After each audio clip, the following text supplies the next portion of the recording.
What? 10 seconds.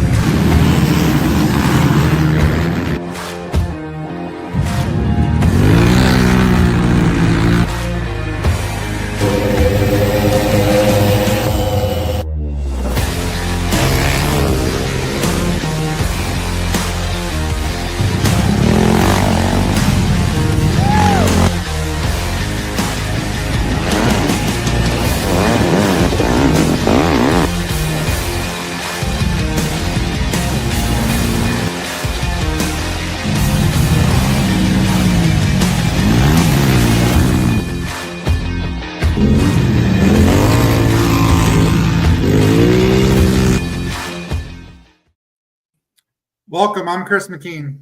And I'm Andy Kiner. Normally it starts with, who cares, right? Special edition, episode 51. I don't have my notes in front of me. Oh, lots on the mind tonight, buddy. Oh, that was good. We called it a special podcast, kind of, clear the air, right? Tonight's about the sport, not the series. Yes. It's about the sport. So, Yep. yeah. So we got some special guests tonight. We've invited to come on and get some stuff, just some stuff out there that we just want to get cleared up for everybody, and everybody can move forward. And we're lucky to have all the events that we got going. So, yeah. All right. So with further ado, I'm going to bring on Jeff Revert, Rowdy Renwanz, and Joe Nelson. Thanks, guys, for joining us. Thank you. How's it going? good. So we briefly got to talk. We laid out some ground rules, kind of come to an agreement, and kind of discuss some of the things that has been going on or circulating with the last, I don't know, even say last few months, right? Up to 6 months. For me personally, I've been hearing things. So it's good that everybody can come together, as Andy said, for the sport. We want to see it to grow and to continue to have a place for everyone. So without further ado, Andy, you want to get us started?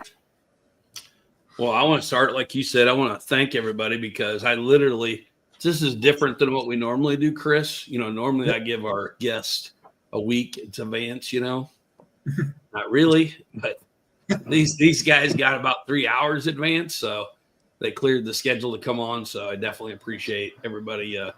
Even Chris, he's awful busy right now. It's kind of the worst time for him to be doing this, but for everybody just to jump on board and get some stuff. We know when stuff gets out there on the internet and social media, it's easy for it to grow legs and take off and become something that I'm not a fisherman, but that fishing story, you know, it's a 12-pound fish and it actually ended up being a 4-ounce fish, you know?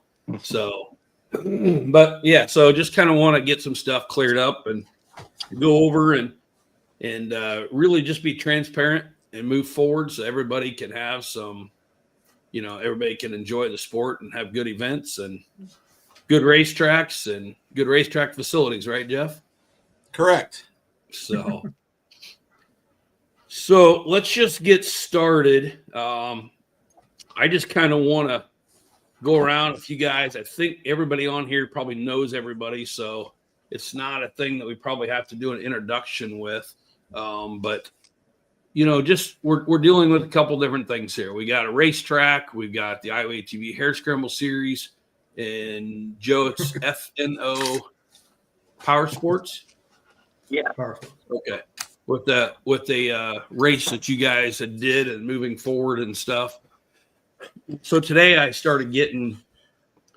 got people that'll watch, you know, the internet and stuff. And I don't follow any of it, to be honest with you. But I had some people call and ask me. And then, of course, we get some other people involved that get started talking about, like, well, why do we leave there? That was the favorite track. Why do we do this? Why do we do that? And pretty soon it puts a spin on it, you know, that doesn't help anybody, you know, and there was going to be hard feelings and stuff. And Chris called me, and I'm ratting you out here, Chris, but Chris called me and he's like, hey, he goes, you got to respond to this. And I'm like, respond to what? And he kind of screenshotted me, you know, and that was probably one of the first times I'd seen it. And I was like, no. I said, you know, the rules, Chris, that we impose on ourselves is we don't respond to anything like that. We don't give it legs. We just don't involve ourselves in that. We've learned our lessons. It's our 23rd year of doing this, and it never goes in a positive way to be derogatory. So, or even questioned. So Chris and I was just talking. I said, hey, let's just call everybody. Let's get everybody together here. Let's be very transparent with everybody. And let's find out if maybe a channel was missed, a miscommunication, you know, or something. Let's just get everything cleared up. And, you know, people that are questioning or, you know, I was going to bring one down, but I've got one of those great big old stirring pots, you know, where we can, some people just like to stir this stuff and get it going, and it doesn't help anybody. So basically I'm just going to open it up and just get things started here. I'll bring up the first time that I remember even hearing about anything like this, and then everybody can kind of jump in and we can discuss or kind of debate back and forth on what happened when or why we're in this situation. But so I think we all know that coming into the season, we had tracks set up. I think we had I can't even remember now. I think we had a new track this year. I'm kind of lost on it right now, trying to think of it, but all set up for side-by-side racing. And literally my wife can tell you we were spending so much money on arrows. I mean, I think we spent like $7,500 last year on arrows alone that gets put up, gets ripped down after the race, gets thrown away. It's kind of depressing to think about it. But with that being said, we had came up with a way to get our own made, and we were making our own. And we had literally just picked up, I think it was 6,000 or 6,500. 15,000 was our first pickup, but 6,000 or 6,500 of them was all the red ones, custom made arrows for us this year. And literally, I think if I remember right, my wife got a text message while we were picking them up, but we didn't open it for like 2 hours later or something. And literally while we were picking them up, we got a text message saying that we were losing our insurance, that they would no longer cover our side-by-sides at our current events under the AMA platform. So we didn't know what to do, and we started making phone calls trying to figure it out. I called AMA, to be honest with you. I know we're online so people can see this. I chewed them out. I couldn't figure out why I'm just finding out about this. AMA, I felt like I'd be the first one to admit it, that I kind of was hammering on them, because the way I was understanding that it was basically from them, and I wasn't happy. And I definitely know that I torqued some people off out there that I'd never had an argument with before over this deal. We've been doing side-by-side racing since 2008. It was like 4 days or something like that, or 5 days after the 800 Razor came out. We had our first race, ironically, at Fort Dodge. It was our very first side-by-side event. So we weren't happy about losing this. Everything had been decided. All of our stuff is set up for the year for it. So we fought that for, I think, about a week, trying to get it figured out, maybe a little bit more than that before we actually put it out there. So we thought we could fix it at first. It came down to the point that we found out it wasn't AMA. It was the insurance dealing with AMA. And ultimately, I guess you would have to put it on AMA because it can't be used at their events. Nobody can be there before, after anything to be able to do this at a current AMA event. So we exhausted ours trying to find it, trying to get a different insurance to do it. And it just didn't make sense for us. It may make sense for other people, but under our, I guess you want to call it business, it did not make sense to move forward. And we end up having to pull the plugs on it literally like a week before our first race. It sucked. I wish I would have probably, in hindsight, put something out there that what's going on so people knew about it about a week before. But we were I thought we could fix it. We've always been able to fix it when we had insurance issues with those, and this one was not fixable. So So we had to pull our side-by-sides out of the series. They've been family with us, great people since 2008. Ironically, I don't think any of them have been here the whole time, but a lot of them have been here for a long time. So obviously we wasn't able to start the race out on a good note our first race of the season. And Chris can tell you, anybody can tell you, it was just weird not having side-by-sides at that first race. And it just seemed like everything was like something was obviously missing the whole time. So it was tough, and we were looking still for places. We let everybody know because we want to make sure that people could go and race wherever. We don't want to hold you up. We don't want you to miss a points race somewhere else. So that's why we communicated with you as much as we could starting out. And as soon as we found out that we weren't going to officially have anything, we thought if we missed a race or two, so be it, but we could get it fixed, and it just wasn't happening. And the 5 different places that we ended up contacting, 1, the prices were out. 2, with AMA, we couldn't have any spectators. The door was getting slammed every time we tried to walk through it. So long story short, we end up just saying we can't do it. We had hopes of still getting it back until about mid-season. We just felt like some stuff was going on about mid-season that, we're like, okay, we're just going to recommit to where we started. The series was originally started in 2004 as an ATV only. If we were smart, we would do bikes that help pay the bills. But our love is ATVs, and we added the side-by-sides. So it's tough to say that we're not going to do them anymore, but about mid-season, with some extracurricular stuff going on, we decided, you know what, this is probably a good time to, with everything going on, just go ahead and cancel Christmas on the side-by-sides and let everybody know that we need to find a place that it just wasn't going to be, unfortunately, with us no more. So my race at Fort Dodge, I still remember it perfectly, Joe. I was in the skid. I was not happy. I was building a trail that the trees were shoved in on and stuff. And Jeff was over there with me looking at a place that I was begging to be able to get some more track out of. And I got the phone call. You called me asking about maybe doing a side-by-side race. At that time, I think it was very early in yours, but you didn't say anything about a series. You just said a race. And you'd asked me if I'd be interested in helping. And I don't know if you remember what I told you, but I said, absolutely. Just let me know what it is. I'd love to help you if it meant scoring, if it meant doing anything. I said, I just can't have my name on it for insurance reasons. And if it was away from there, I probably even would have said, okay, that'd be fine, put a name on it. But I just didn't want to confuse people. So I just told you I'd help you. I'd help you cut the track. I'd do whatever, that was just before I knew that it was going to be when you said Fort Dodge, I just never imagined that it was going to be, it's not my facility. Hopefully Jeff's coming back, but I think I got him back there. But it's not my facility, but I will be the first one to say that, I probably talked to you saying, man, you're doing it on our track, because we'd built that track, I think, 5 owners ago, way back when they had the very first 12 Hours of America there that I got to race at. We helped cut that track, helped build that track. And then pretty much everything had gone away except a couple hills, maybe a couple little tracks, but we had literally built pretty much everything else in there. Some of the guys that are with me had put, when I say me, I'm always talking about my guys.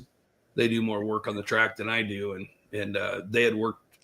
We figured, I think we'd had like 24 races or 25 races there in the 22 years that we had raced there. Or in 22 years that we've been doing this, we didn't go there. I think it was 3 years, if I remember right. But some years we went there twice. We had the Heartland there multiple times. So it was just kind of, it was kind of a kicker, that they're going to do it there, I guess. And then but that's the first time you and I had ever talked about that I could remember, Joe. Yeah, it was. But I remember I turned around then and told Jeff, I said, hey, Joe Nelson's going to be calling you. He's interested in doing a race, and I told Jeff, and I never just make this clear. I've never once said anything to Jeff about not doing it or anything else. It's not my facility to make that decision. And you and I had a conversation, so I'm gonna let you take off from there, and then we can just jump in, and whenever. So. Is that to me or to Jeff? Well, I think more to you. At that time, Jeff hadn't talked to you, and I know it's just a chance to kind of get this out there, a timeline, where we started, where we end up, where we're at now, So I think there might have been a little bit of talk, between me and Rowdy, and I think Jeff might have heard about it prior, within a couple days of me and you actually talking.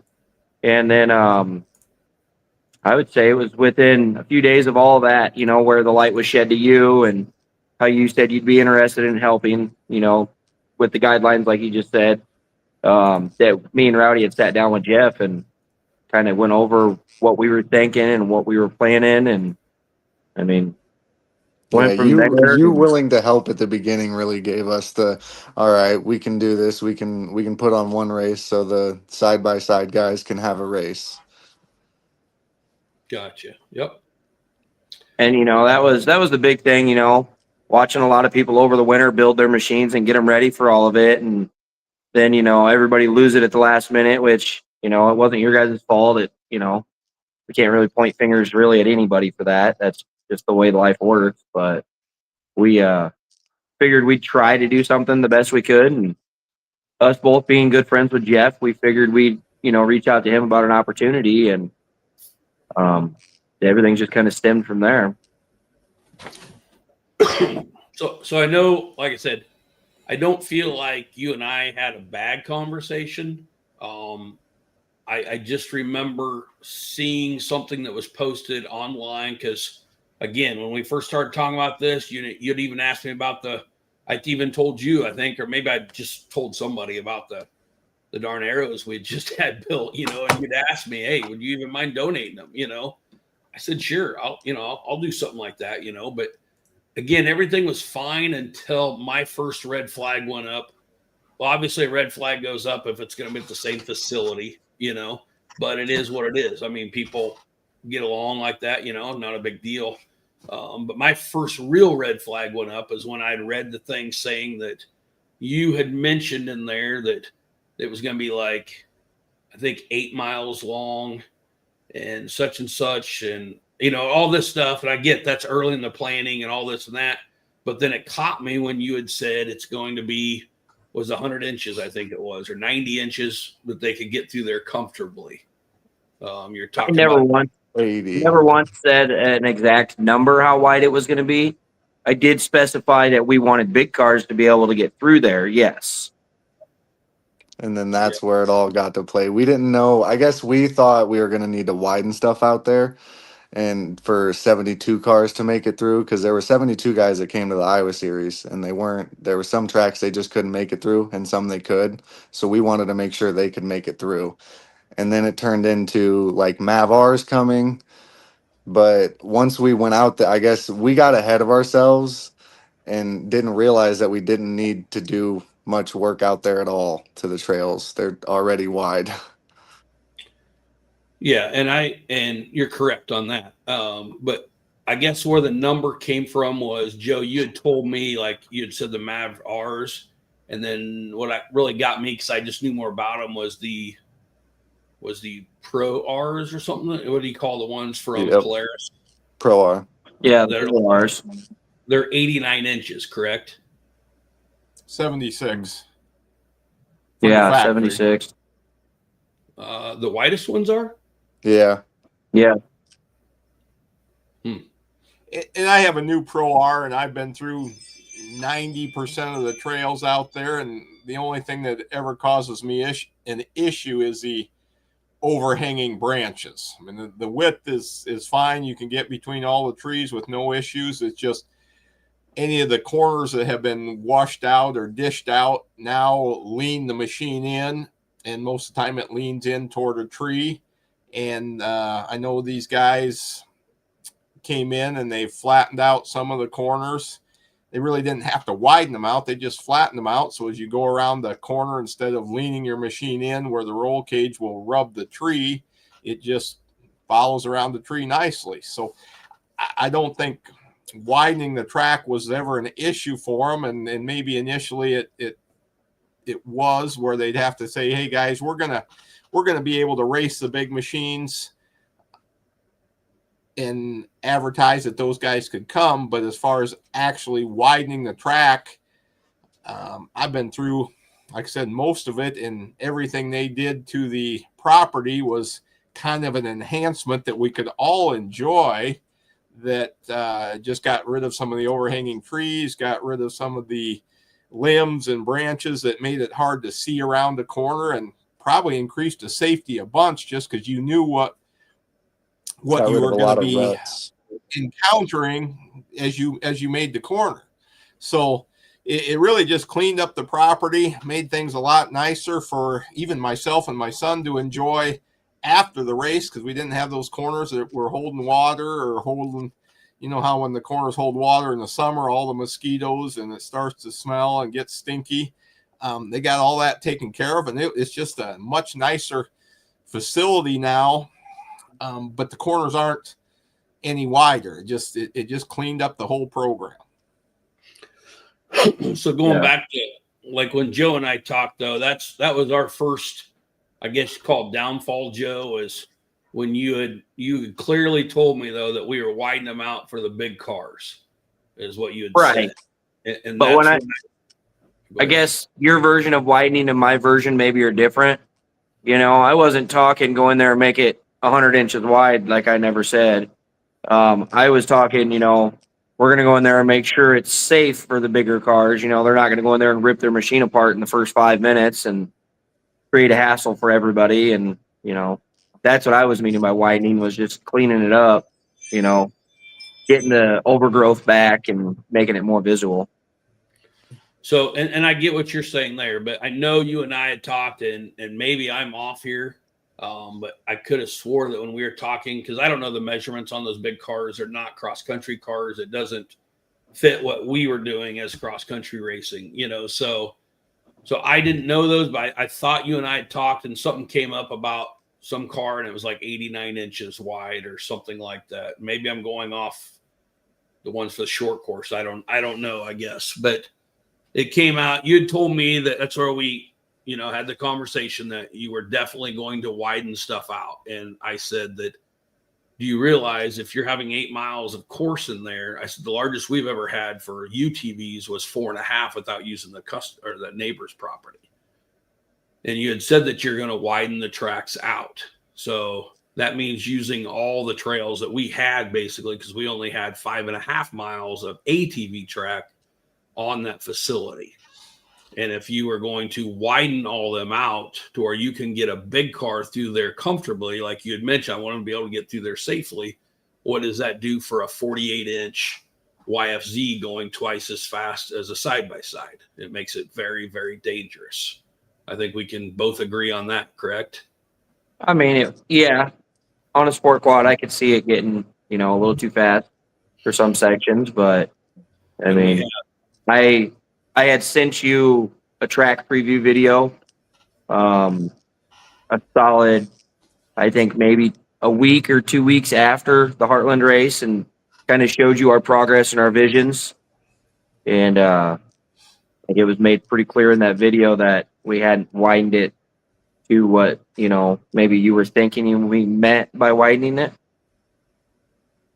Yeah, and don't get me wrong. If I say a measure for some reason that was in my head when you and I were talking, but it still comes down to the widest side-by-side, sport side-by-side, you know, that you can buy, right? And we're still dealing with 250s, 300s that are 44 inches wide, adult quads that aren't any wider than 48, you know. So we're talking going 2 abreast through all that stuff. And I elaborated that to you in a conversation that you and I had about, if you do this, that will not allow us to race on this facility if it's going to be widened out like that. Do you remember that conversation? I do remember that. And I mean, when you get them wider sections though, it's, you know, where we're concerned, you get a wide spot in the woods, you know, put some dips in there or throw some jump, you know, some little mounds up to give people checkup points to slow them back down, you know, is the next place we could go in that option. And like you and I had talked, and I know it's been commented very time on, it used to be Fort Dodge was always thought, oh my God, it's going to be dust. It's just a dust bowl.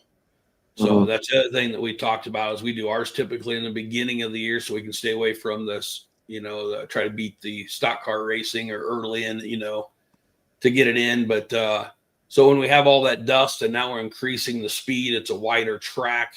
Even if it's not physically wider, I know what you guys are saying. If you clean it up and you've cut and everything and trimmed everything back, it makes no difference. If you can drive or race the widest sport quad or side by side through there, it's going to be twice as wide as, I mean, you can easily get 2 ATVs through there side by side. I mean, that's the cold hard truth. You know what I mean? So if that changes to where we're racing side by side, it becomes a huge safety issue. And that's what you and I talked. I said, hey, for me, it's a safety issue. I can't have guys out here going, instead of 25 mile an hour, it seems like you're going 50. I can't actually have them going 50 through here. And I know that's where you're talking, putting jumps and other ideas on stuff to slow them down. But when you have dust like that, that doesn't necessarily make anything better. You know, it is what it is. So, but anyway, we had a difference of opinion on what that was. And I was clear to you. I said that, you know, I just hate that you're doing at a race that we've been at for so long. And it appeared from our conversation, and don't get me wrong, this is not to kick anybody or say and blame anybody. I'm going over a conversation that we had early, but I clearly told you that I didn't think that you were thinking of the other 250 families that were just there racing when you were talking about widening it out like this for the side-by-sides. And I said, I thought that this would be a side-by-side track only. And I clearly remember telling you that, hey, I know Jeff and his kids like racing side-by-sides. I know that's a key for him. And if that's what he wants to do, then that's fine. That can be what's done. But I told you then that if that happens and it's widened out like that, you know, then it's just it's not something that I don't want to be there. I can't bring people there and have a safety issue like that where we're going twice the speed side by side instead of being, you mentioned like that stuff that's out there close and it's hard to get through. Well, that slows the ATVs down, you know, when they can't see that. It's a narrower track, even if it's just the bushes hanging over, the trees hanging over, from having the side-by-sides on it in the past. So we had an issue with, you know, guys wanted to come race, though they said they wanted to, that was wider than 72. We hardly had any 72-inch cars. It's just not cross-country, in my opinion, when you bring a motocross or, you know, some other kind of machine to a cross-country race and just mow down the trees. It didn't work for us. That's why we didn't widen them out. We hated to do 72, but we kind of gave in to some people, and we only ended up having like 3 or 4 of them that was even 72, it seemed like. So that's where our concerns are. I'm gonna point finger at me. My concerns was with what you were doing up there. But I understood, and I told you that I completely understand the rug's been ripped out from underneath you. And, you know, I get having to do anything, but if you have to do it like where it's going to take a track away from us, then we'll just pull out. And I told you, I'm not going to throw a fit. I'm not going to raise anything. I never said anything to anybody about, you know, being mad at you for doing it. If you're going to do it, then that's fine. We'll just pull out and you've got a place to do your series or your races and stuff, you know. We spent a lot of time on a lot of building stuff out there, you know, like with the Heartland Challenge and stuff like that was man-made stuff that's put in. And even Jeff gave me a hard time for some of that stuff, you know, that was going to be out there, but that was just there. And just to hear like your thoughts immediately on like, hey, we're using this, we're using that, such and such. And I knew I wasn't in a position to tell you no. So the only thing I could do at that point would be like, hey, if you're going to do that, I mean, so be it. We'll just pull out, you know. So I felt like I kind of talked to you then. We're talking shortly after the Fort Dodge race, if I remember right. You know, we probably had that conversation a month after maybe or something. You can correct me if I'm wrong. I don't know, but I mean, so that's way back in May. I'm gonna say early June. So we had talked about you, like you were saying, we were talking and you were talking about pulling out, but you never, I guess to me, you left that a very broad subject because the way you made it feel to me was you were pulling out of helping us in any manner with our events. Yeah, not pulling out from Racing Fort Dodge. You're like, well, if you guys are widening it, I'm not going to help you. And then we didn't widen it. Well, It's okay. So we're going to agree to disagree because I've been pretty clear with everybody, on us pulling out. Like, we were not going to be a part of it. And like I said, I can't go over enough when you and I went over the details of like the side-by-sides versus the ATVs and the sizes and it not being safe. I think that right there would tell you if it wasn't clear to you that we were pulling out. But I know in my heart, I told you that we just wouldn't be there. I mean, it'd just be a thing where we would pull out. And I'm not sure how it would be because I told you I need to back off of this and not be helping if it's a track that we're losing because of this. I just didn't want to be a part of it, obviously. When we first started this, I guess I went back to when we first started. I never made a phone call to anybody that had a race in any property. I went out and built my own. I did all that stuff. When we lose a track up there, what do? It forces me to get better. It forces me to go out and find another track and build another track, So I just wouldn't put myself in that situation. You guys got to do whatever's best for you. But, obviously it hurt me the first time I heard that you're actually doing it at a track, but I know you guys are from there. I know you guys, had raced there, knew Jeff. So it just is what it was. I didn't have anything to stand on because it's not my facility. We've been there for a long, long time, but it is what it was. But that's where it appeared to me that like, it just felt like, a kick in the nut, for trying to get stuff going and helping and doing stuff for so many years for side-by-sides. So all of a sudden, it hurt us just as much as anybody. And all of a sudden, just come in and take over on a track that, we had this conversation and it was obviously it wasn't going to work for us anymore. At least I thought it was clear that it wasn't going to work for you anymore. But I know for a fact that like some of your people, like I talked to Jeff about this situation at the Heartland or before the Heartland. It must have been getting talked up there at least, I'm saying, because I can tell you for sure at the Heartland, right after the Heartland was over, Chris, I'm not sure if you can contest this or remember this, but the Heartland was just over this year. And the other Jeff, your hired hand or guy that helps you, and the landowner next to it that we race on, I'd never met. I think I had met him once, walked up to me and said, "Hey, there's a rumor that you guys aren't coming back."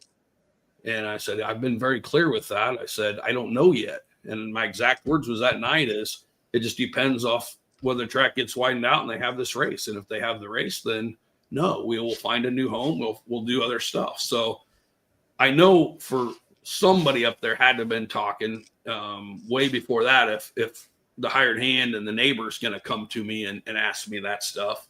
And I know for a fact that I had conversation with Jeff over this and saying that, hey, if that's what you do, that's what you do, and Jeff had mentioned to me when we were talking then is, I don't know if you remember this, Jeff, you said, maybe we just need to get everybody together, maybe we need to get everybody to talk. And I'm pretty sure I said that I don't really have a reason to do that. If it's going to be widened out, I don't have a reason to talk. I mean, you guys are doing your thing. We're doing our own thing, but I never once ever got another phone call until you had reached out. And I give you credit, Joe, you had reached out and you'd sent us that video. Chris had watched it, but I can tell you at that point, I was so burnt out over the situation. I was looking for new tracks. I'd already kind of committed to a track. I never even watched the video. I didn't think it had anything pertaining to do with me.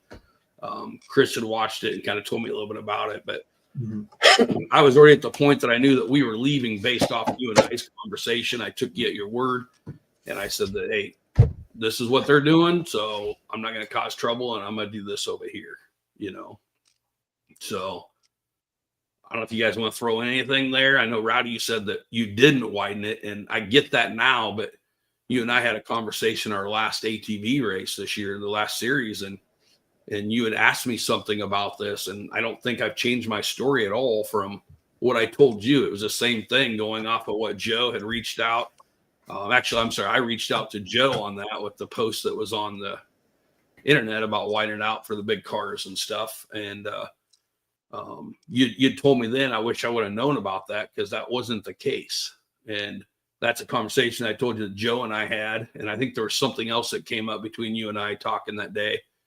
I can't remember what it was about the races, but yeah, I don't know. But anyway, so long story short, we get to this position. If you guys want to say anything about what I just said, you're more than welcome to. Do you guys have anything to throw into that?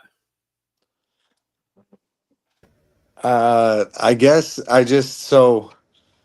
when we found out you didn't want to help anymore because we were going to widen it for 72-inch cars, I think Joe got upset, or we both got upset. And so then it was, well, if he doesn't want to help, then we'll make it fit the Mavars, the bigger cars. Since he doesn't want to help us anyway, we'll just go the extra route to get more cars there so we can, have a big event. And it turned into, I don't know.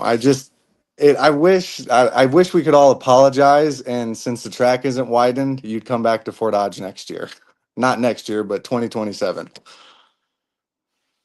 Yeah. But I mean, it goes, I hear what you're saying, but it is widened. I mean, you guys have both told me that you only cut so many trees down and you widened out and you can comfortably get a large car through there now, right? You're talking, it's not 72s raced there when we were there. You're talking 76. Jeff just told us all that it's all cleaned out enough now that he can comfortably get the biggest car that's made through there, correct? He was able to get the cars through there before, I guess the only problem was getting big cars through there is after we raced, the berms on the turns were built up that it kicked the cars over. Otherwise, big cars could always get through there. Yeah, I took a 5-seater Expedition, and then my 4-seater XP1000 is what we used to judge the width and everything for the track.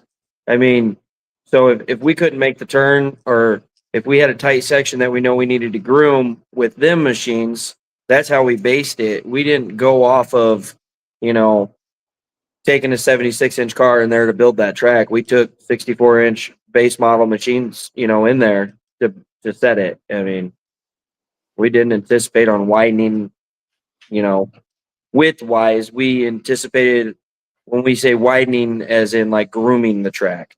The trees that we did cut out were, danger spots. Yeah, they were a couple spots that were impassable. Pretty much with a UTV, you'd have to go around it to get through there. And even on a sport quad, it would be a tight section. That would be maybe where we took a tree out. So like I said, I can only go back to, you had posted in your social media that you were widening the tracks out for the Pro Rs, is what it said. And that's when I reached out and talked to you about that. And you told me indeed that's what we were doing. So that's all I could go by. So now we've had big cars there in the past, and the big cars that we were anticipating were the same size as the big cars that were there, But we've never had a Pro R through there ever. Not in any of our races. Yeah, Heartland raced a Pro R my first year. There was 2 Pro Rs at Heartland. 2021 or 2022. One of those years. I don't remember that. They never finished. They wouldn't have fit through there. They ended up in the creek. One of them did anyway. Probably on the first lap because they didn't fit anywhere. But yeah, so like I said, it all goes down to my whole thing. When I talked to you, when I talked to Jeff, when I talked to the neighbor, when I talked to anybody, it was about the widening, and it was going off of your conversation with us.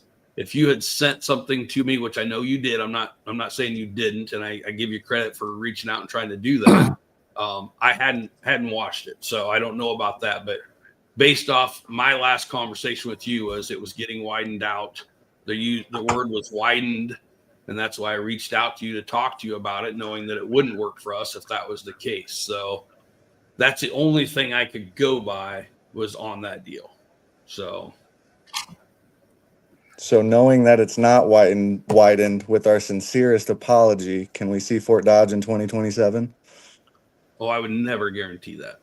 Never. I mean, you guys got to understand. You know what? Oh, go ahead. And I think we're maybe making a big deal out of this widening the track. Oh, jeez. Hold Yeah. on. You had Oh, to say something about connectivity issues. Yeah.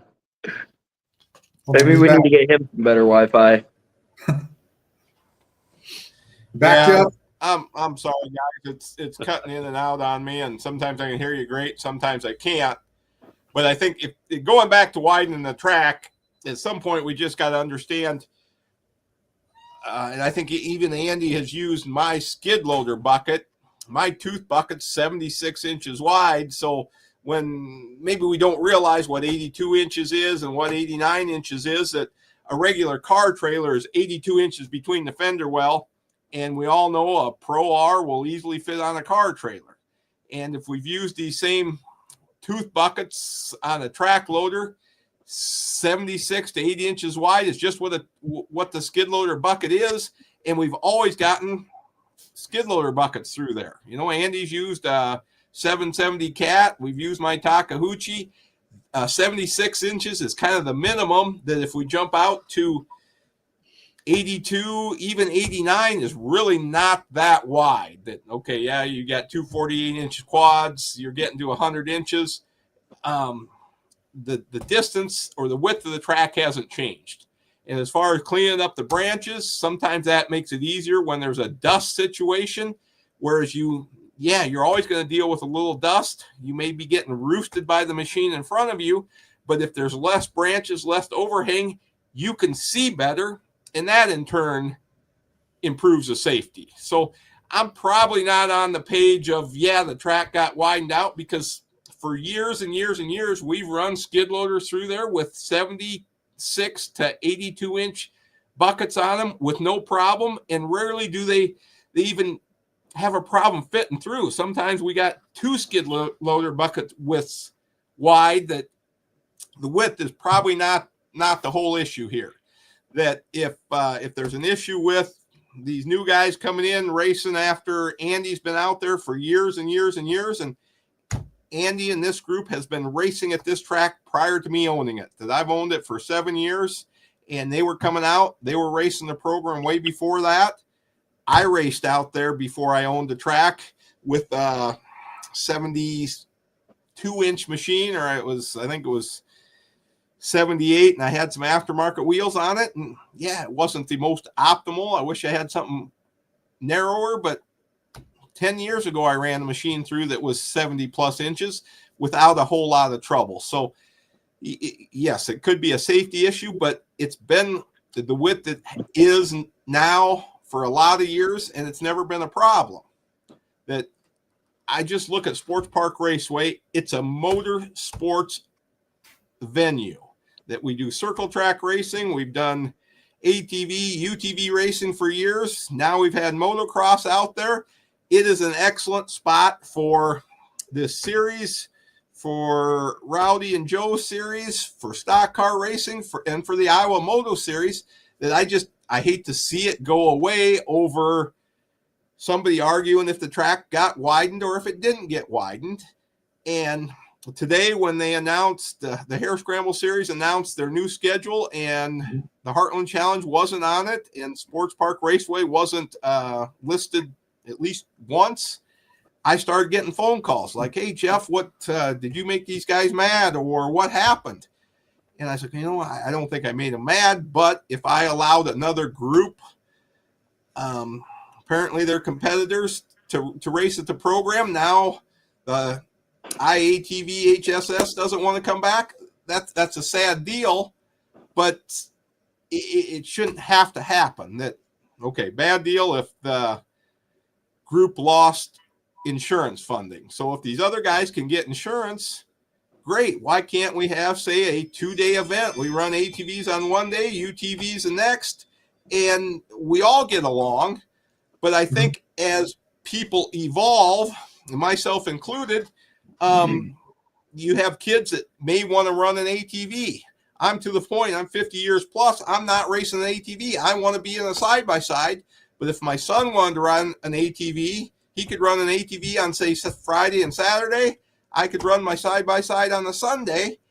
And yet here we are arguing about trail safety, which really has not changed, and insurance, which these other guys have. So, Andy, if you have insurance for a Friday, Saturday ATV program, and Joe and Rowdy, you got insurance for a Sunday program, why can't we get along? And to a point, I'm in the middle of it because I get paid from Andy to run his event there. I get paid from Joe and Rowdy to run their event there. And my only job title is I put some water down where it needs to be. I keep the concessions run where they need to be. And if there's an issue that I can help you guys with, I'm there to help you out. And in the end, when you leave, you guys settle up with me and you clean the property up. In the meantime, I just try and keep everything running as smooth as possible and keep everybody happy as best I can for not being the guy running the show. And now when I get messages all day like, hey, why aren't we coming up to race Fort Dodge anymore? Well, I guess I really don't know. I think Andy's mad because I let somebody else race. Andy says it's a safety issue, which I don't believe. Track's been that wide for as long as I've owned it. Joe says, hey, we've taken down a couple trees just to make it more conducive. And I believe that. I've seen a couple trees get removed, but it hasn't widened the track out substantially to increase the speed for a TRX 400. And if it did anything, again, I think it helped it become more safe just because you can see around clearly without the overhang, without the branches. And it allows the dust to move through the track. The places where there was a ton of overhang, the dust doesn't move because there's no air. Now, if they've taken the overhang away, the dust moves away because there's more air. It's just an overall better facility. Plus, then you get the motocross section, and I know, there's some ups and downs to the ATVs on the motocross, but for a viewing point of view. No, He was on a roll. he was. He was. Hope you don't start all over. But yeah, we'd love to work together. It would be We amazing. can get insurance. All right, I'm back. All right. All right. So, and I don't know where I lost it, but when we had the motocross section, there were so many spectators that walked from the pit area past the concession stand down the traveled portion where you come in and stood and watched the motocross, both in Andy's event as well as Joe and Rowdy's event. It adds to the spectator enjoyment of the program. And I think that would help both you grow when there's more spectator involvement. And I think as I've watched Andy's program grow, I've urged him to use the back side of the pits, the front side of the pits, and even part of the racetrack that, I think back a couple of years ago, we got some rain on the racetrack, and I wish Andy's guys hadn't driven across the track when it was muddy. But we understand if it rains during the race, that's how it's going to be. But when these ATVs and side-by-sides enter the racetrack, go through the middle or around the backside, people can see them. So whether it's the pit crew or the wife or the girlfriend or the kids, all these racers are now way more visible to the spectators, and that increases the enjoyment. And when these same racers race around the backside of the pits where people are pitted and helping them out, or come around the front side of the pits, it again increases the enjoyment for all the spectators and the pit personnel, that when they're strictly through the woods and nobody sees them, but for the 20 seconds they come through scoring, it gets kind of boring for anybody that comes out to watch or try and be entertained by that race. So the more chances you have to get them out in front of a crowd, whether it's through the pits, through the motocross section, or on the actual racetrack, I think it's good for everybody. And it definitely helps my concessions when you guys start them on the racetrack. Everybody goes up, they sit in the stands, they grab a burger, they grab a pop, they grab an alcoholic beverage, watch the start of the race. They take a half a lap through the center of the racetrack, off into the woods. Then they run over to where they pop out of the woods coming through the pits. And that sure helps make it more entertaining. That you have to be a dedicated race enthusiast to watch an ATV go through the woods, which you can't see, and only pop out for, say, 20 seconds by the scoring and then back into the woods. That makes it no fun for anybody that's racing the program. And I think for both groups here, in order to make it grow, it needs to be more of a spectator sport. And it's not a spectator sport when they're exclusively through the woods. So again, I don't know why we're even arguing, or we have to have this on air podcast. That had we all talked about it early on and maybe got to the bottom of it, and I would agree. I tried to talk to Andy several times, and he's like, well, I'm going to see what I'm going to do. We're going to see if it gets widened out. And Joe inadvertently or maybe on purpose said it's getting widened out. We should have all sat down, talked about that at that time. Okay, Joe, are you really widening it out? Rowdy, are you really widening it out? And Andy, are you really not coming if it gets widened out? And it could have saved a lot of hassle, because I think there are people that love Fort Dodge, love the event, and it's just a natural place to have a race. That any other race other than maybe the Wisconsin venue is actually probably a race in a farm field, in a pasture, or on somebody's property that makes it difficult for spectators and even race enthusiasts to come to. Whereas they come to Fort Dodge, they can camp, they can spectate, they can eat concessions, they can sit in bleachers, and it's a race venue. Most of these others are not. They're glorified race venues in a pasture. And people would like to see Fort Dodge and even the Wisconsin race continue, because they're favorites. That if it can't continue because it got widened out a couple inches or a couple branches got taken down, there's got to be something we can do to alleviate that situation to make it good for everybody. And then the next thing I think is very important, UTVs are kind of the growing entity in this sport. That you cannot buy a 400EX anymore or a 300EX anymore, that there's only the Yamaha Sport Quads out there, and their sales aren't great. But if you want to buy a Razor 1000, a Razor 800, a Can-Am X3, or a Mav-R, those sales are stellar.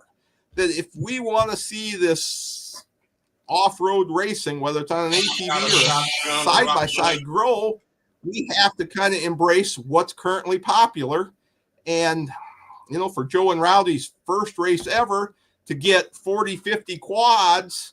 And, I looked at a factory Polaris there that my understanding was a $200,000 machine, that there's only a couple out there. For that guy to come, they're supporting that kind of thing. And I know it's maybe not the family atmosphere that Andy has talked about for years, that, hey, we've grown up with this. We still need to continue that family atmosphere, but we could continue that family atmosphere on a Friday, Saturday, and then jump to Rowdy and Joe's program on a Sunday. And I think we'd all grow and we'd all be much happier. Yeah, I agree. I agree with a lot of that. That's for sure. I'm going to surprise you. I agree with 100% of that. When you're talking about side-by-sides, when you're talking about motocross, when you're talking about circle track, I agree with you. But you didn't describe our sport. And that's not what we were coming on here to talk about, but we can sure talk about it. And sometimes, guys, I don't understand the whole program with Rowdy and Joe. I don't understand Andy's whole program. But my position is, as a track owner, I don't know if I always have to. That, again, Andy and Chris are paying me to have this race there. Joe and Rowdy, again, they're paying me to have this race. I make money off what they pay me and the concessions.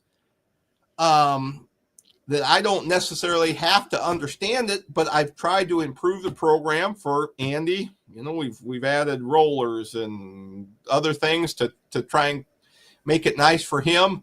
I've urged him to do things onto the track that makes it nice for the spectators. And again, Rowdy and Joe, I was like, hey, you know, you can do this, you can do this. I think this would help. And they've taken those things and run with it. And I think everybody's program has improved. That I've heard nothing but positive things about Rowdy and Joe's program and Andy's program the last couple of years. I don't hear any negativity about that. And maybe some of it's been lucky that we've had some rain where we didn't have as much dust. Seemed like the guys would rather race with a little mud than dust. We were able to successfully water around the pits and certain areas where they come shooting through. That if you're supporting these guys or you're pitting for them, nobody wants to sit there and eat dust all day. And so if I could successfully water it, I think that definitely helps. So I guess I'm here to help everybody out, but they have to tell me, and they have to be honest about it with what they need. You know, so if what I'm doing is not good for Andy, okay, I understand that, but he needs to be honest and say, hey, it's not good for me because it's a safety issue. Or is it really, hey, somebody else is coming into this program and I don't want to compete with them? That I don't know. That I guess I try and work with other tracks as far as my circle track racing. Not a lot of times does everybody want to work with other people. But as the economy tightens up, as people have only so much disposable income to spend, us race promoters, whether it's Joe and Rowdy and Andy and Chris, have to work together with other groups to make it feasible or financially feasible for these guys. And now, you know, a lot of the comments I got today was, there's no races in Northern Iowa. We don't want to drive 4 hours to race in Missouri every time. We want to have something local. And while we'll drive 4 hours to Missouri, we want to have the guys from Missouri drive 4 hours to see us. So is it really fair for Andy's group? Northern Iowa guys have to travel down south. Yeah, that's tough. But if they in turn can understand that the Southern guys will have to drive up to see them, that makes it more reasonable. So, you know, and I don't know where Joe and Rowdy are planning on having other races. That I think North Central Iowa is a great place to start. And I think it's a good place for Andy too. But you got to, if you're going to pull people from different states, whether it's Nebraska to Wisconsin to Minnesota to Iowa to Missouri, you got to have some races that work for everybody. And I think Sports Park Raceway is centrally located that it will work for a lot of people. And I hate to see it go away over a non-issue. You know, that the trail width is to a point a non-issue. It's been the way it is for a lot of years. And, you know, we can argue about 89 inches versus 82 inches versus a skid loader bucket that's 80 inches. It's been like that for years. And I don't think it's going to change whether Joe and Rowdy run it or Andy and Chris run just strictly ATVs. It's always going to be where it's at. And that shouldn't be an issue. It should be an issue of, hey, we need to work together and enjoy the facility and enjoy the area and get people coming and supporting ATVs and side-by-sides. Yeah, I definitely agree with that. I mean, at the end of the day, I mean, I guess the only way to show to you guys that we didn't truly widen the track is, you know, come up, spend a weekend up here and ride the track on some four-wheelers and see what your opinion is. You know, maybe give us a brutal opinion on if it truly changed to the point where you guys aren't happy and won't come back, or if it is actually still a manageable track for you guys. I don't feel that it's been like stuff has been blown out of proportion, but I don't feel that anything's been said or done that can't be taken back after an apology.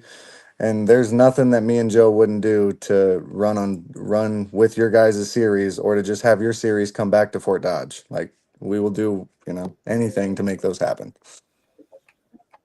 Yeah, because I can agree with that 100%. Because the family environment that we always had around when your guys' series was amazing. We definitely liked it, and kind of like Jeff said earlier, that's a big thing too. Is we all have kids, and watching our kids grow up and want to race, and we all get to that point where we don't want to be on a four-wheeler because our bodies just don't take it as well. So it would be nice to have a series, where we could come together and be able to run, a 2-day event, and parents be able to watch their kids race and kids be able to watch their parents race. That'd be amazing. Gotcha. My turn? Yeah. Sure. Okay. So this is all great. Like I said, I agree with everything you guys are saying on motocross, on circle track, on side-by-side racing, not ATV hare scramble racing. Does anybody remember what hare scramble racing is? Hare scramble racing is racing in the timber. It's not a spectator sport. In the last years, what have we lost? Jeff, you know better than these guys what we've lost. You can use the infield. You can't use the infield. You can use the front stretch. You can use the back stretch. No, you can't use the front stretch. You can't use the back stretch. We're going to have a motocross track built. It's only going to go this far. Oh, I'm sorry. It went a lot further than what I told them it could go. We've lost so much timber up there. It's not even funny. My direct conversation with Joe when all this came up, it maybe seems silly about widening stuff out, all that. That's fine. But ATV racing and hare scramble is tight timber. That's what it is. It's not passed for spectators can get out there and look. They can walk anywhere they want to look. But when you widen it out, my conversation with Joe was, I only have, before we even really started talking about all the widening, I only have about a half a mile to a mile of true hare scramble racing for four-wheelers left at that facility, period. And I asked, I said, are you going to get on that track? And you said, our goal's not to, but I can't promise anything. And I said, okay, we're done. Now we can hash on what was said, what was done, not said. But again, you guys have all described every kind of racing perfect except ATV racing. I have youth racers. I have older youth racers. I have adults racing on these machines. I, believe it or not, I know what's dangerous and what's not dangerous, where I exceed the speeds, where I can't exceed the speeds. I have no, Jeff Soft, I don't know if you can hear right now. All the people that have came to you and said, hey, we need this and we need that. We're talking about the guys in the north, the northern parts. That's all perfectly glad. No matter what you guys had for, if it was 2050 or whatever, I guarantee you there's 3 times that are glad that it's not on there because we're going further south where 99% of our people are. If you look at the racers that race with us, 99% of ours are central Iowa and south to mid northern Missouri. So it doesn't make sense for me to keep pulling them up there when I'm fighting this stuff. I've lost timber. Now it's motocross. Motocross is good for spectators. I don't care about the spectators in our sport. It doesn't make the spectator. It's not a spectator sport. We can try to make it a spectator sport, but that's not what it is. And I'm not willing to bend on saying that I can widen tracks out. I can make this so spectators can get there. That's not what I'm after. I'm here to put on the best ATV races, period. And that's not what I'm getting if I widen more stuff. I give and give and give up there to the motocross. Jeff, you know as well as I do, if you come out, or heck, nobody should know on here more than Rowdy. Your kid that raced up there this year with us on a 50cc, how much timber did he race through? I'm not sure. I didn't walk the track. Not even a quarter mile of timber did he go through. Was that because the creek was wet during that, though, or?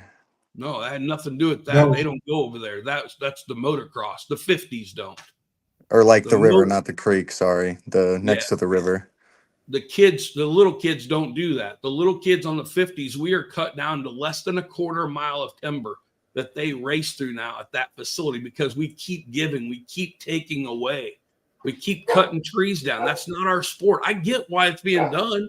I've never argued with Jeff on because of why we're taking them down. It doesn't set well with us because that ruins our sport. Yeah, we had a motocross there for the first race, but nobody could even clean it up for us. Our guys like the motocross. They said, man, it would have been fun to be able to hit the stuff. It wasn't cleaned up. It wasn't manicured at all for us. So it was like not even having that. All we did was give up timber to get a rough motocross track.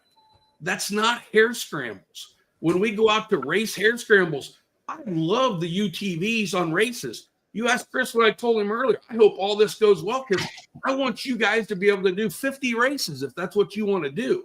The issue here that we have is we can't do that now. It's not that we don't want to. Our hands are tied. We physically cannot do it under the AMA guidelines and rules. I can't do it. I just got back from out there trying to work on some of the stuff. It's not possible. So I cannot do that, okay, period.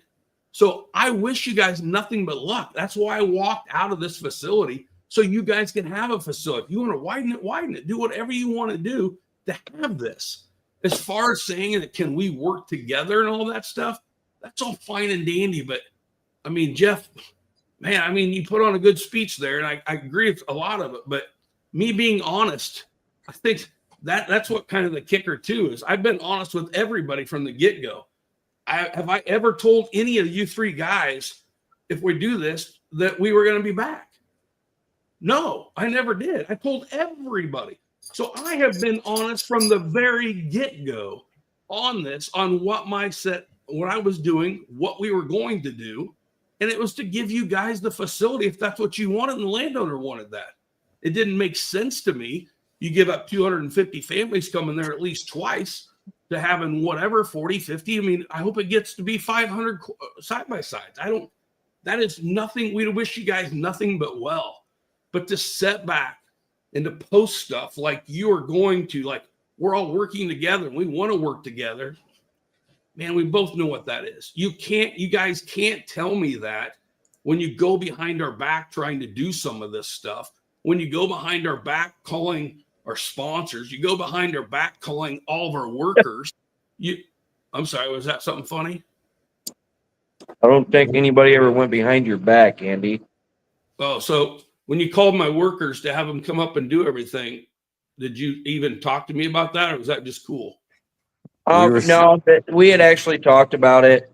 Maybe not me and you, and that was with two workers that, had offered before I even asked them if they would be willing to help, and they offered to help. So, and knowing how we felt about this, and you say I want to work with you, and let's do this series together, and it's not going behind my back calling other landowners. I don't think I've called any other landowners specifically to reach out about using their property.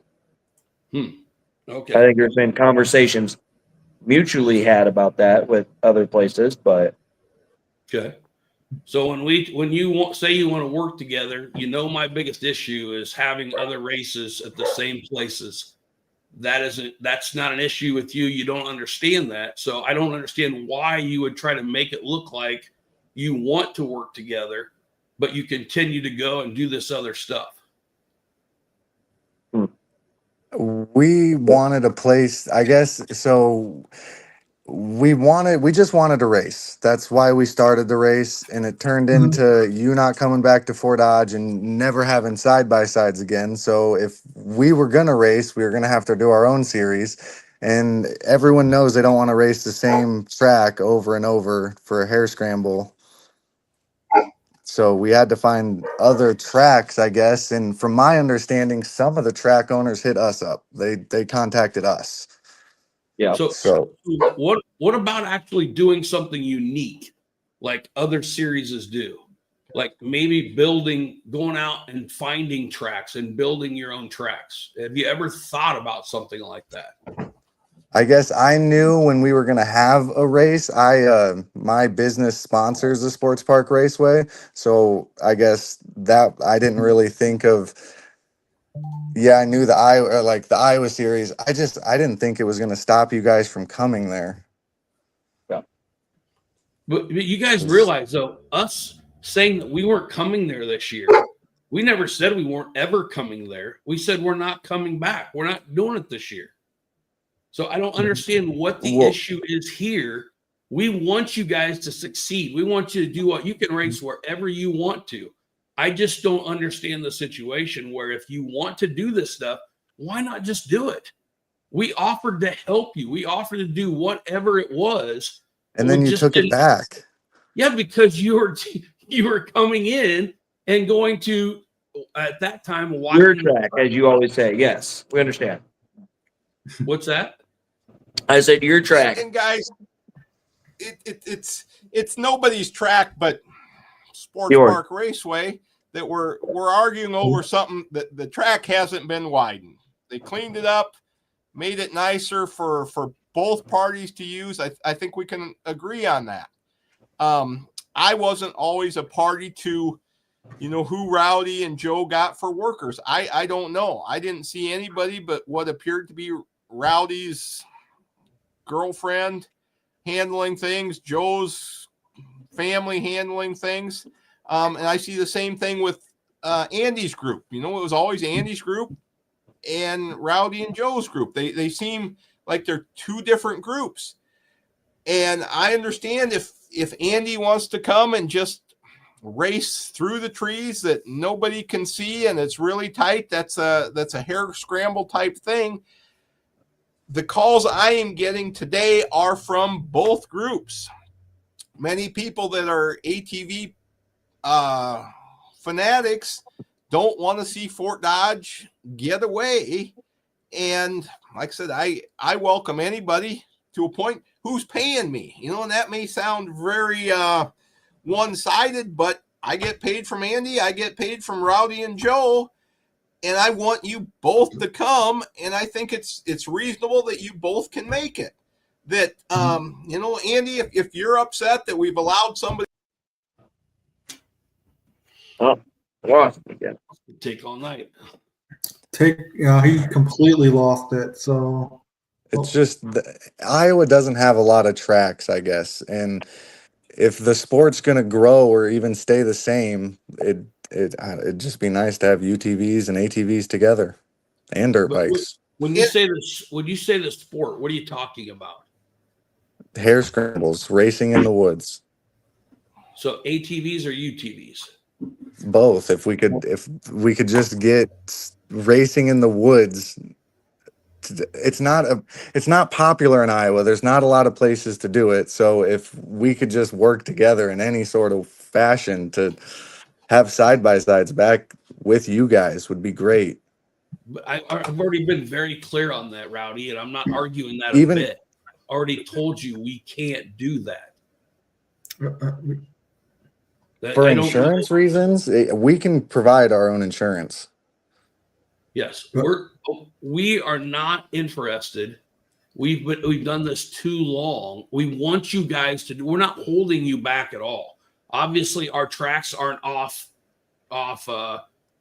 You guys can go to the tracks that you want to. I'm not telling you can't go there. I'm just saying the only reason I brought up like the workers and the tracks and all that is we make it sound like we want to work together and stuff. If you can't trust somebody, or if you can't, you're not going to work together. I have a hard time believing that anybody would say, I want to work together, but then we do this stuff on the side. It doesn't make sense to me at all. I don't get it. So you can't have it both ways. If you want to work with each other, one, you got to have a common goal, which we don't. Two, you got to be willing to trust each other, which we don't. And I don't get that. Jeff's caught in the middle, and this whole thing, and he's not even really caught in the middle. I told Jeff that if they did those races, that's fine. That's his lane. When I say our tracks, I'm talking about all the tracks that we build, we maintain stuff. They're not ours. I've said this a million times. 100%. No one can ever counter me saying that I have any kind of control, that Jeff can do whatever he wants, have anybody he wants there. It's his track, not mine. I don't have any right to say that. I've never said that. Jeff is only on here because he was part of it and people had questioned it and obviously reached out to him. And I get it. The Northern Racers, there's no doubt. I have no reason to even talk on here about our series or our racers or anything like that. We all know that the Northern Racers want a place to race. I've been the one that's had Northern races. I've been to Wisconsin. I've been to Minneapolis. I've been to all these places trying to get places. Waukon, Iowa. You know what the common thing is amongst all of the northern races is? They are the lowest turnouts, period. Because 99% of our clientele is in mid to southern Iowa to mid to northern Missouri. Our largest race, do you guys have any clue on when our largest race have been since COVID at Fort Dodge? Guess when? Easily this year. Our largest races we have had. Rowdy's been to all of them. You guys did have a good. All of our races this year were the largest we've had since COVID. They have grown unbelievable. Kids, adults, everything. I have no reason to argue with any of you guys about this, except for the fact that it's out there that we're not coming back to Fort Dodge. I've never had a facility or people around that facility argue like this that we're not coming back. I have never pulled anybody's leg, not been honest with anybody. I've told you guys what it was. I don't have a luxury of saying, I'm going to go race at Rowdy's track. So I can go trim that track out in a weekend. I'm not worried about that. I don't have that luxury. I have to go find a track through racers 99% of the time to be able to go find a track. And then it takes us several weekends. Like this year we replaced a track. It took us about 6 weekends to build a whole brand new track from scratch. I get why people don't want to do that because it's a hell of a lot of work. It's much easier to go into a facility that has a track and let me just go piggyback off of it and I'm good to go. I get all that. I just thought when you guys are doing this that you guys would be wanting to do something unique and make it bigger and make it so-called the best, biggest XC event ever type thing, so speak. So, and it's not what it was. And like I said, I don't care if you talk to our workers. Any worker that wants to go, they can go. We got told that if any of your workers help us, they don't need to help the Iowa Series anymore, and that's what you told them. Go ahead and since someone said that, tell me who it was. I did. That's just what I heard. Please do, because that was never ever said. The only thing I said to them people when we had a conversation, so I know amongst 5 people that was said to. There's only 5 people there, so I can eliminate it and know exactly probably who that was. And you're right. If they told you that, I don't want them helping me no more at all. My exact words was, I would rather nobody goes and does that.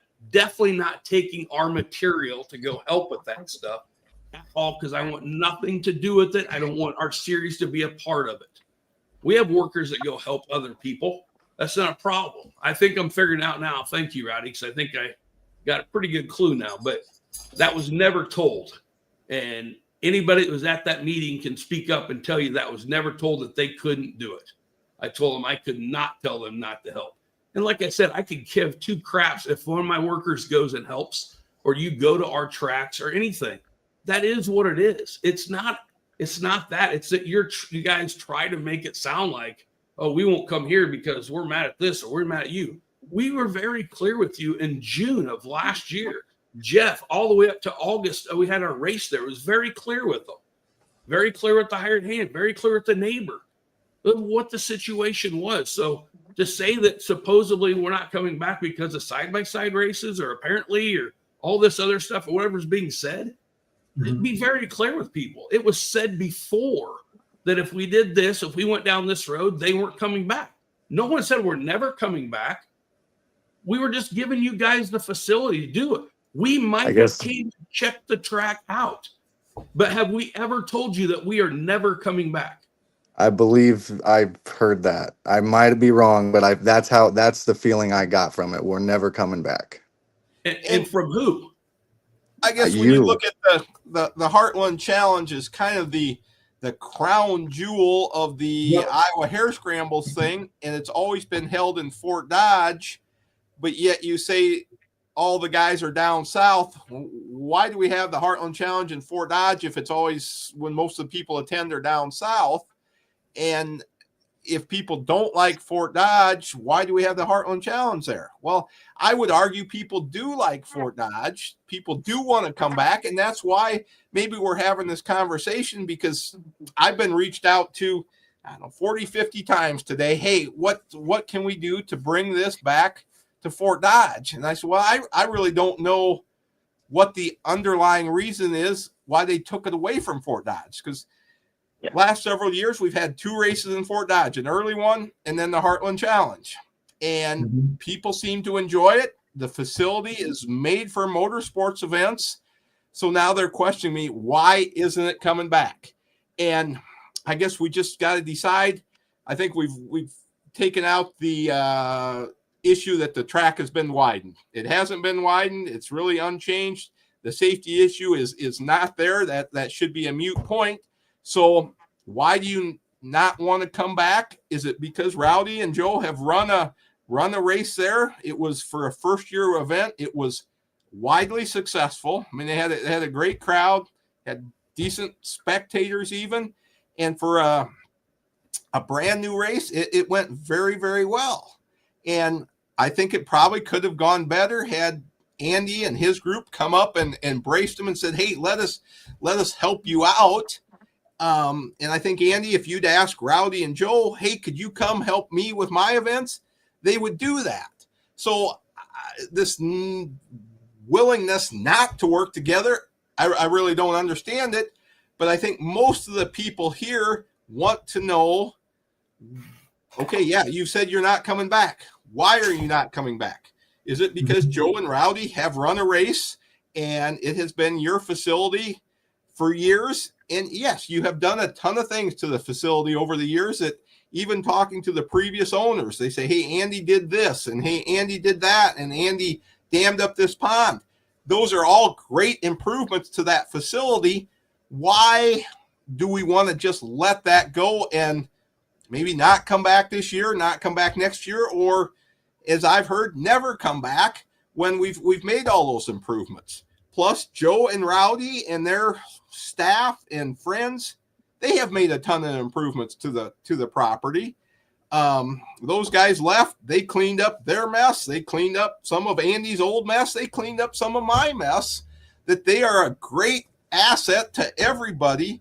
That if it's not possible to work together at some point, why are we working apart? And if Andy and Joe and Rowdy can't get along, if Joe's asked, hey, some of these employees to come, and it puts them in a bad spot with Andy and Chris, okay, that's a bad deal. But I think we all love ATV, UTV racing. I do too. And I'd like to see it continue to grow. I think the Northern Iowa guys, Missouri, even some guys from Nebraska, would like to see it continue to grow, or at least still be in the Fort Dodge area, Sports Park Raceway, so they can come drive a shorter distance, 2 hours, 45 minutes, and race there. That I really don't understand. Hey, the Heartland Challenge isn't coming back. It was kind of the crown jewel of the whole thing, but yet we say there's no support in Northern Iowa because everybody's from Southern Iowa or Northern Missouri. I don't understand it. And yeah, I believe I looked at some of the numbers these last couple of years. The Hare Scramble Series has grown in participants, but it had side-by-sides up till this year. And will that growth continue? And hopefully it does. I want to see both sides of it grow. But when you start looking at a sales side from the power sports industry, there is no growth in sport quads. There is growth in utility side-by-sides and sport side-by-sides. So at some point, there's going to be highs and lows, ebbs and flows, and everything out there. We need to ride what's flowing right now, and that's UTVs. And Andy, I think if you have the opportunity to work with Rowdy and Joe, and they have the opportunity to work with you, everybody grows, and we can cut all these negative comments or negative, why aren't they coming back? Why can't they do this? Why can't they do that? Well, I think we can, We just have to work together to do it. And it looks like Joe and Rowdy are willing to do it. Hopefully Andy and his crew are willing to do it. But again, I don't always understand what Andy's saying. If they want to race strictly through the woods where nobody can see them and it's 50 inches and they got to bump a tree on a ATV every other corner, great. But that is not the feeling that I am getting from everybody that's contacting me today. Okay. You've heard from some of the people stirring the pot. I get it. No problem. They want northern races. I get it. I don't blame them a bit. There's races in Wisconsin to go to. I get it. But again, Jeff, you bring up valid points. The Heartland. Yeah, it used to be our crown jewel, but it has died. It's half the size it was from Carlisle to Fort Dodge. Why? Because I can't get as many people to go north. The same as the races are, Jeff, every single time. Waukon was our greatest, best race, I believe, ever had. The lowest turnout every single time. It got track of the year every single time, but people didn't travel. 99% of our people are from way south. It's hard to bring everybody up there. When we bring everybody up there, it's not double points. It's a bonus points race to get people up there. So they feel like almost like they got to go up there. But yes, some people like it. I'd say 5 years ago, it was probably one of the most hated tracks there was. Some of the stuff being able to do, like you've mentioned, like I thought it was the best thing ever when we were going to shut down the Heartland and you talked us into coming up there. Completely agree that was going to be a great place. Spectators can see it more, but the entrants don't show it. The people coming through the gate don't show it. You know what we averaged our last season with the side-by-sides being not this year, but last year? We averaged was it 15 to 17, Chris? Yeah. We figured it up, Jeff. 15 to 17 entries. You know how many people that brought in? 1.5 people per machine. 1.5 people, okay? That's not counting the people that race four-wheelers with them. That's like a husband, wife, or this guy coming by himself. 31 people is what we figured up that brought in from the races for side-by-sides per race on average, okay? You put the insurance up there that we can't get no more under our circumstances. We can't throw the drama that was up there with every single time. It just wasn't worth it when it came down to it for us when they took our insurance away. We fought it forever. We decided not to do it. End of case. It's not a question.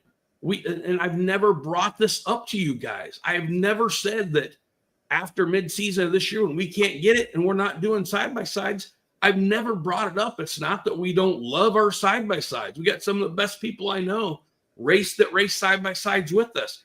It's not knocking them at all. But we have never reached out to anybody. We have never, not one of you three guys that are making this a situation that it's not, have ever talked to me before today about working with each other. Never once have we ever talked about that. I brought that up in the past, Andy.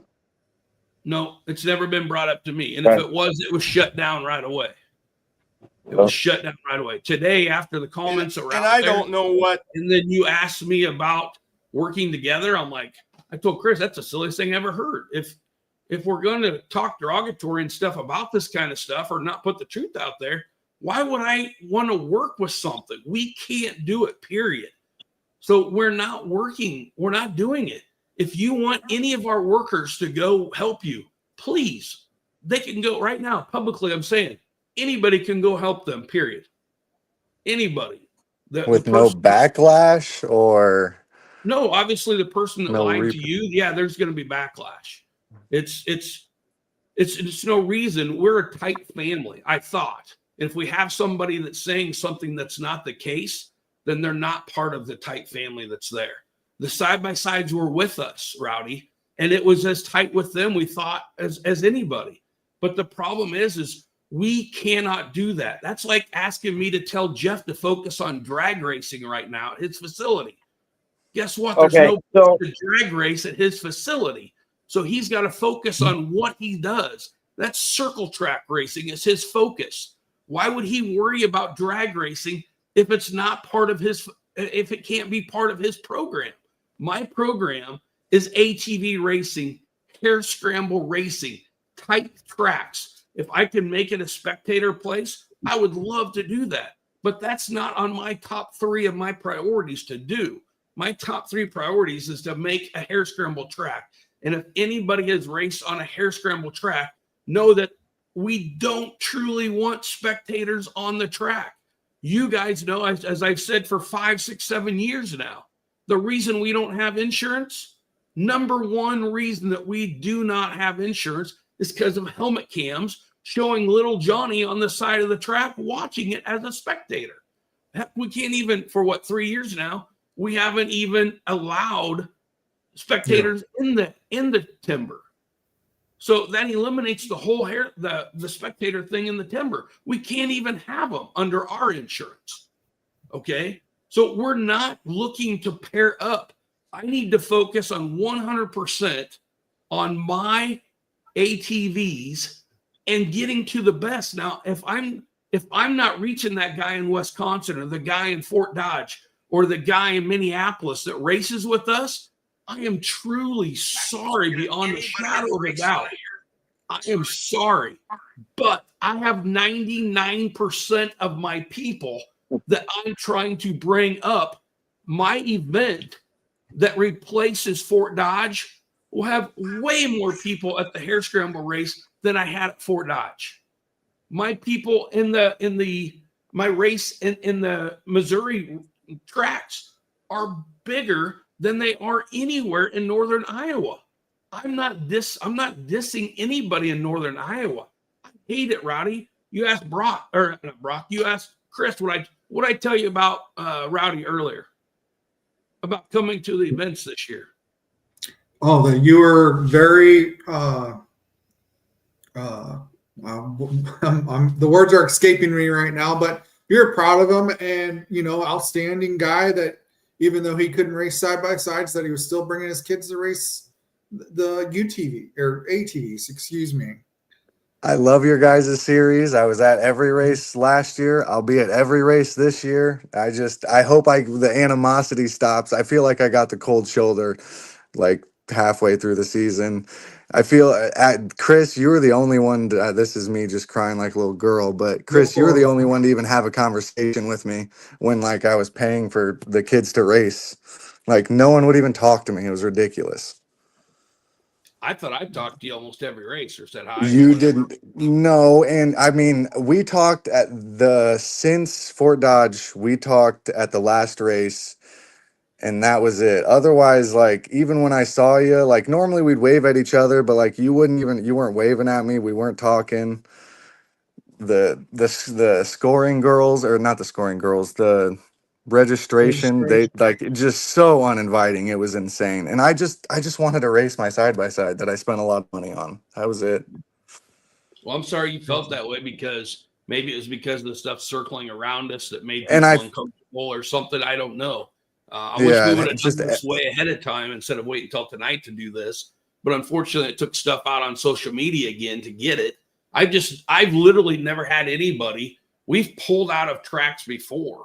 And, I think anybody has. I mean, you look at GNCC, you look at any side-by-side series, there's new tracks that pop up all the time. You just mentioned that people don't like to race at the same track all the time.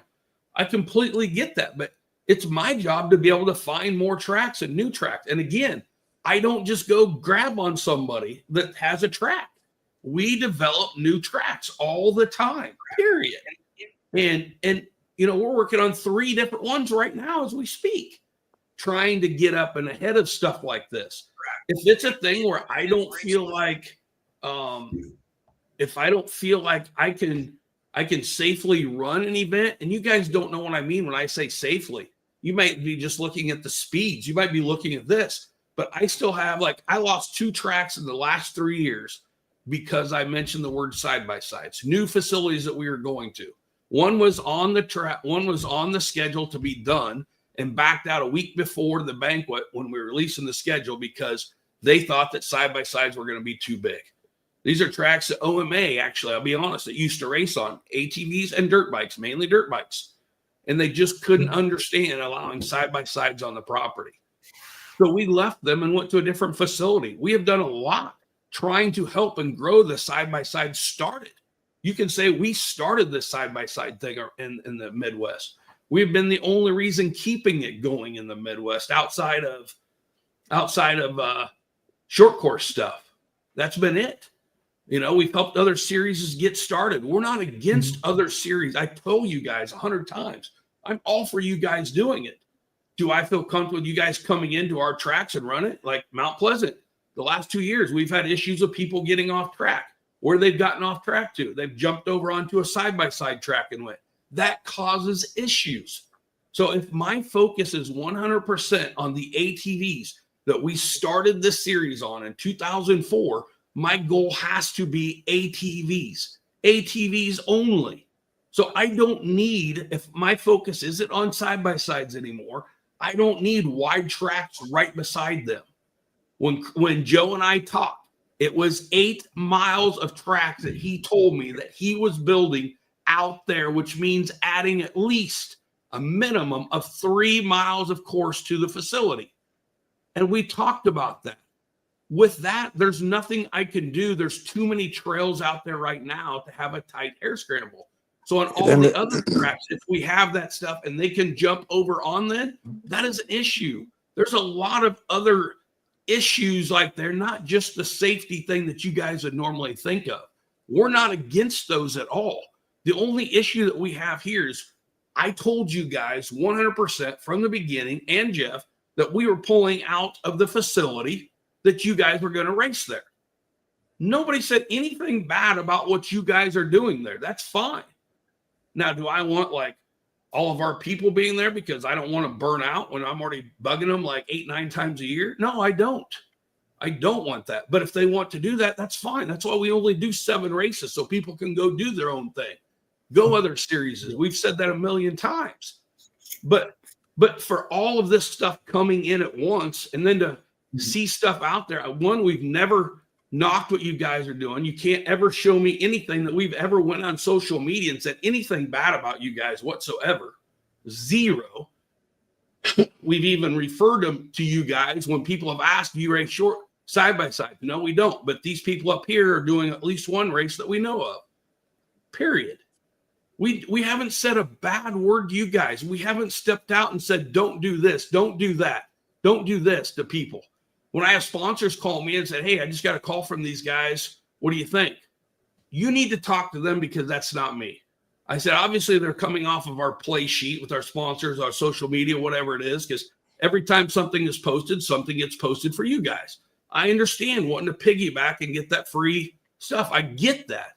But to have all this and to have it for some reason come up and be turned around that we're somehow against Fort Dodge, we're somehow against you guys, I don't understand any of that, whether it comes from the landowner or the people running it or anything.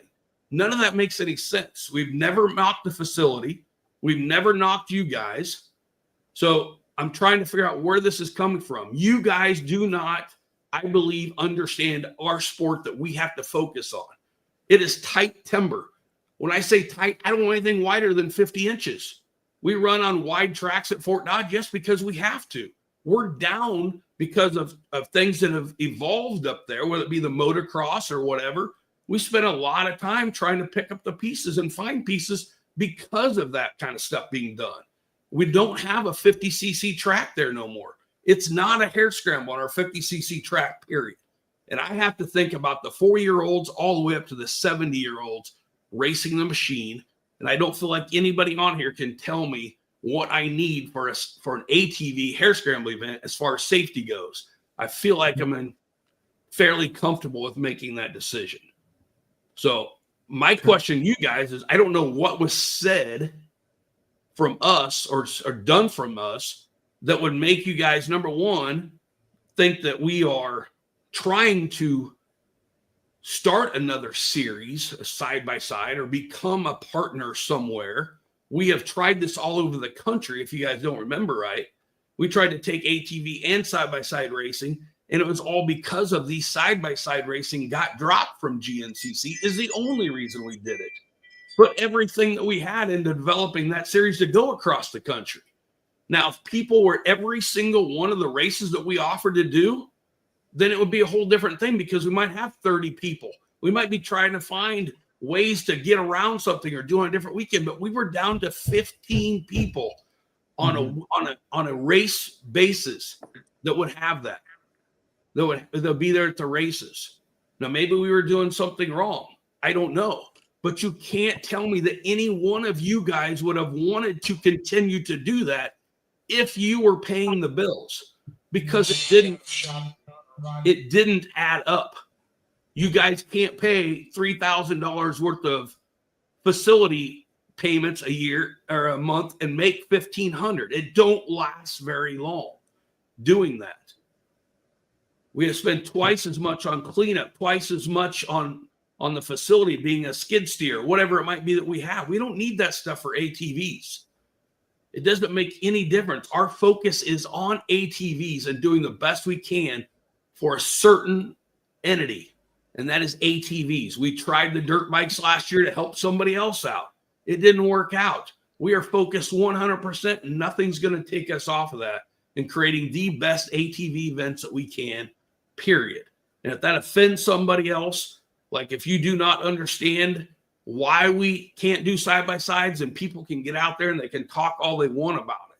If you can't understand why we need a facility or whatever it is, we need new facility. We need 14 tracks so we can rotate them. We've all talked about this in the past. It ain't nothing new. I'm really confused on where all this is coming from. Jeff knows that I told him that. He knows that I've talked to him about that. He could not have been surprised by us not coming back this year. You two know exactly what we had talked about. Rowdy and I talked very clearly at the last race on why we weren't coming back and everything. And your exact words was, I wish we could have talked before this, but you knew that it was not coming back. I believe during that conversation, you said we were never coming back. Not coming back. I never said ever. I said, we are not coming back. Never said ever. I have a big thing about burning a bridge and never saying ever. It's not came out of my mouth. So, okay. But I don't know what else to tell you other than. So it sounds like we're running a bit here on time. I want to be cautious of everybody's evening here. And thank you all for applying and sticking to our ground rules that we had. But let's just kind of like wrap this up. We've kind of gone in circles here. Jeff, great speeches. Andy, you said you're kind of what you've had to say. The bottom line, we can reiterate it again that we can't have side-by-sides affiliated same weekend as ATV races. That's against our AMA insurance. So as far as buddying up, we can do quads on Saturday, UTVs on Sunday.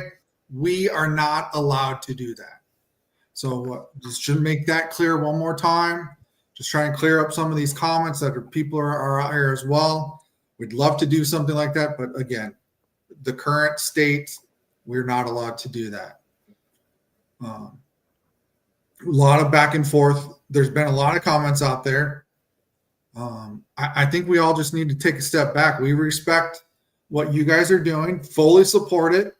And we want you guys in return to respect what we're doing. You guys can concentrate on the UTVs, miss all those guys, Lou, Mark Hambley, all the crew, Chris Strabel. Love to see them again. I'm sorry I missed your guys' race. I had another commitment. I will be at your next one if I'm available. But I hope to see you there. You guys focus on the UTV side. Let us focus on the ATV side. If it comes down, you need some help or some advice. Certainly, Andy's always got an open door. He is our AMA representative as well. We're there, but I think we're not really. We want to first off clear the air because there was lots of things that were said about our series, kind of dragging down what we're doing. And that we're totally against you guys, and that's not true. Right. I think we can agree with that. I mean, at least I can.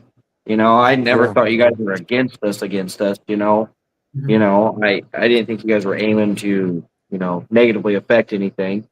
So, I mean, I think I commented on a post today and, said how it was sad, that, we couldn't get to enjoy racing with you guys right now, and life, we just got to work with it.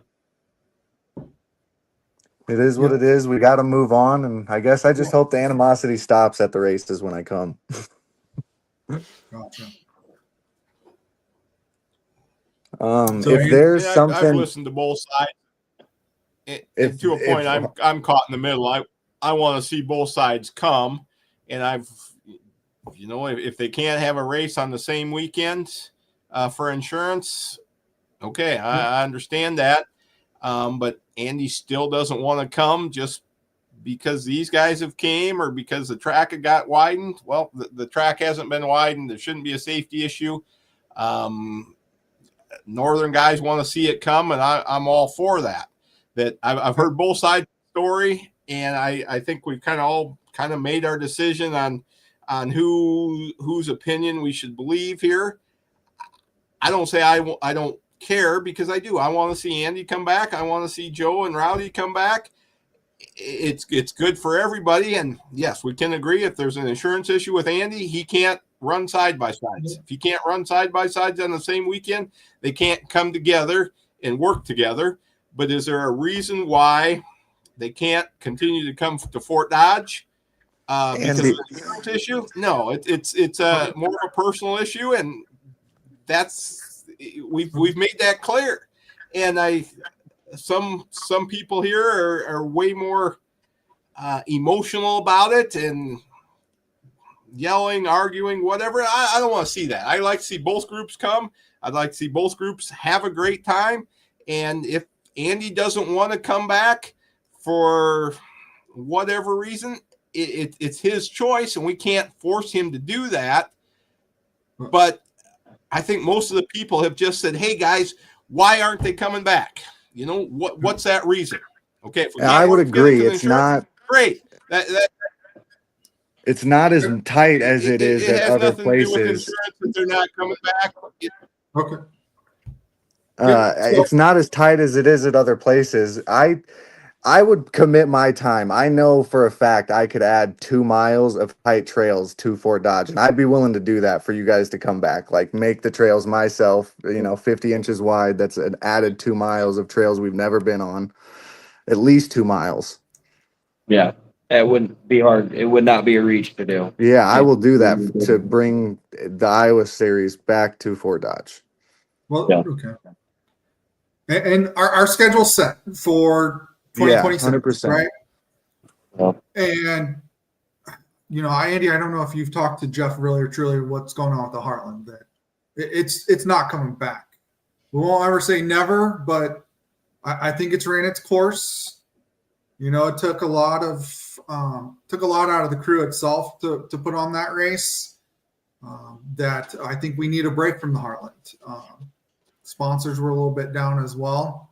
So that is why the Heartland's not going to happen this year. We need a little break. We do have a new racetrack, new race, a new type of event in the works for 2026.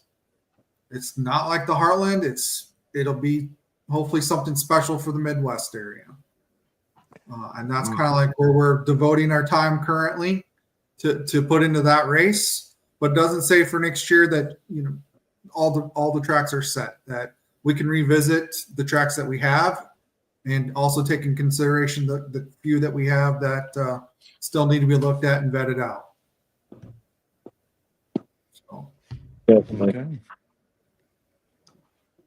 Yeah, I mean, once again, there's, I don't know where the arguing and yelling came from, but there's no hostility. We're not. You guys can do whatever you want. I don't understand still, the wavering out there amongst us, compared to you guys. It is what it is. But trust has to be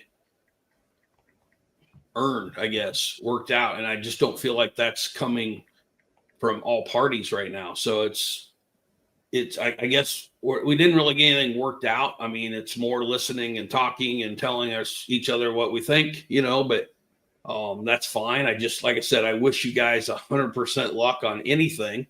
I hope you have the biggest UTV events that's ever been held in the Midwest. I 100% wish you that luck. But it's just not going to be ours. If there's a track of ours that you need to get that done, and you think you need to do that, then, you know, and you don't feel like you can talk to me, I guess maybe the landowner can tell us, you know. This conversation made it a lot more open. Like, I definitely I wish I could have contacted you sooner, but going forward, I will contact you if need be, you know. Yeah. I didn't feel like I could, I guess, for some reason. I said, if it comes down to it and you need one of our tracks, we're getting fairly decent at building tracks. So we can, if it don't work out for the two of us, then we can find a new track. You know, we can go out there and work, you know, it's not something we're afraid of. So yeah, like I said, I think there's a lot of stuff being misconstrued out there right now, and that's fine. You're going to have that. If you guys think there's hostility towards you guys, I apologize for that. Any side-by-side guy that thinks, you know, there might be some that's upset because they didn't get their way or didn't go their, you know, this call didn't go their way type thing, but it's always going to be that, you know, it's no matter what you do. I guarantee you Jeff's in that same situation with dirt track guys. You know, you're never going to make every single person happy, but Jeff has to do his business with his track, so he's made some big decisions this year, you know, and we've made some big decisions, and not everybody's going to agree with the decisions that we make. And not everybody's going to agree with Jeff on the decisions he makes. And no matter what we do, not everybody is going to leave that night being happy. You hope so. At least 90% of them, but it's never going to be that way because we all know what racing is. You know, it brings out sometimes the ugly side of things. So it is what it is. Like I said, I don't want to be a part of the side-by-side racing. We are not looking at being a part of it anymore. It's ran its course with us. A facility, if we feel like a facility will work, we'll definitely look at going to it. We're going back to it. But it just... I can talk with you more about that later on too, about doing that work and if it'll even work and so forth. Yeah, I can agree with that. So I guess we support you, you support us, and there's a possibility you might come back to Fort Dodge in the future. Yeah. Is what I'm getting out of this conversation. Yeah, that's how I feel too. It's always a possibility. Yeah. So, yep. I think we're all here to support each other for our goal at the end of the day. So we all need to do a GoFundMe for Jeff for a new internet connection. Seriously. It's that frontier crap there in Fort Dodge. I feel like I have the same internet as him. Yeah, you probably do. Yeah. Well, I've been told by many that nobody has better internet than him, but it must be at the track and not at his house. Yeah. I'm just running on 4G right now because my Wi-Fi cut out. So. Yeah. All right. Well, thank you for inviting us on. I appreciate it. Yeah, definitely. Glad we could clear the air with some stuff. So. Okay. All righty. Thanks a lot. Thanks. All right. Thanks, guys. Yeah. You guys have a great night. Yep. We'll see you. All right. Bye. Bye.